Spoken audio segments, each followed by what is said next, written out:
But May 31st, part 2, a little update here. So the Sprout is hard at work mixing up some paint here. Paint and Mod Podge. And she completed her work on this rock here. What's the first layer? Well, yeah, First first layer. The base coat, which is, she mixed up the paint and the Mod Podge. We saw that from another guy's tips and tricks on YouTube. I gotta say, that looks like a rock formation to me. Yeah, it looks good. I like it. That came out really good. Backside, let me see if I get the backside in there. I don't know. So this is what, your third rock? Yeah, that's my third. Third rock. This one's permanent. This one's permanent is on there.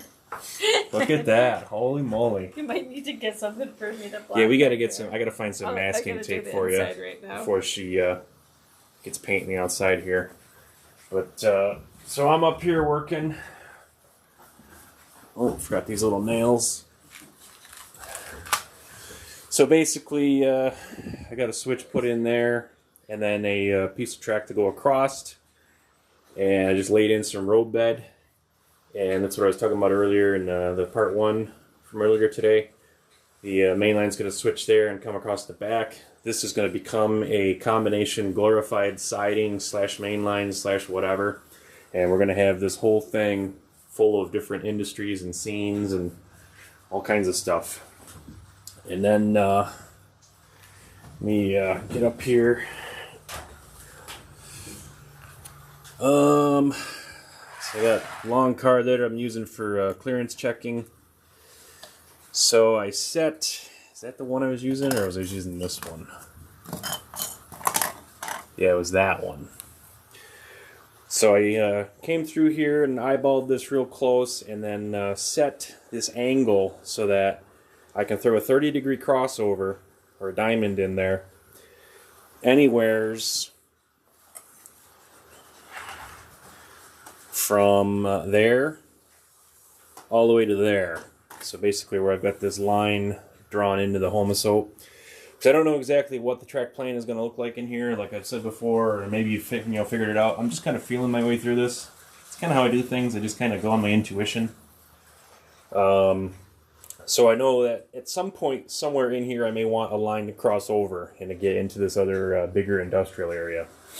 So I wanted to give myself that ability later on, so that's why this piece of track is set at the right angle to allow for that. So depending on where that ends up, based on what structures we have in here, that, that diamond, or maybe multiple diamonds, 1 or 2, could fit in there and facilitate the movement across that track.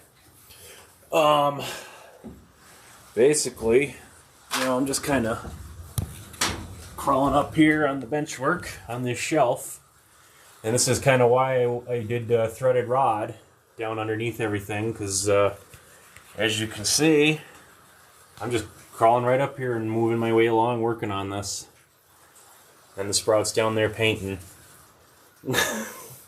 So the strut that I welded in is coming in handy already, because I'm up here working, and eventually I'll get that overhead crane built someday.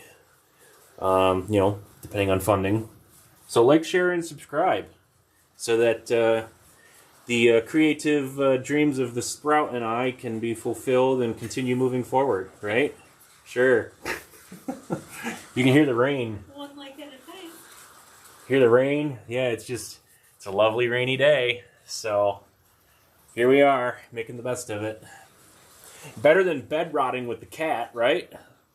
I missed that Margie. Yeah, a little Margot Munchkin. We're gonna have to run up in there and check on her. Margie. I'm sure she's fine. She's probably having the day. She's having the time of her life up there, not getting petted and smuggied and hugged and everything else. She gets a little relief when we're away. Yeah. All right. So that's where we are now with part 2. Part 3, we'll probably do some more filming later today. If we can get a break in the weather, I'm going to try and get to Lowe's and get some hardboard, which is the thin, super rigid, like wallboard material, to go underneath the Sprouty Acres over there. So that piece of foam, that whole farming scene, we're gonna just call Sprouty Acres because that's basically our that's our farm name. You know, our real farm in real life where we sell eggs and vegetables and stuff at the roadside stand. So if we can get the Lowe's, I'm gonna get that hardboard, maybe 2 pieces of strut to hang up, and kind of start mocking up some ideas for the overhead crane. I don't know. We'll see. All right. Like, share, subscribe. This is Tech Billy 83 and the Sprout. Seeing you next time.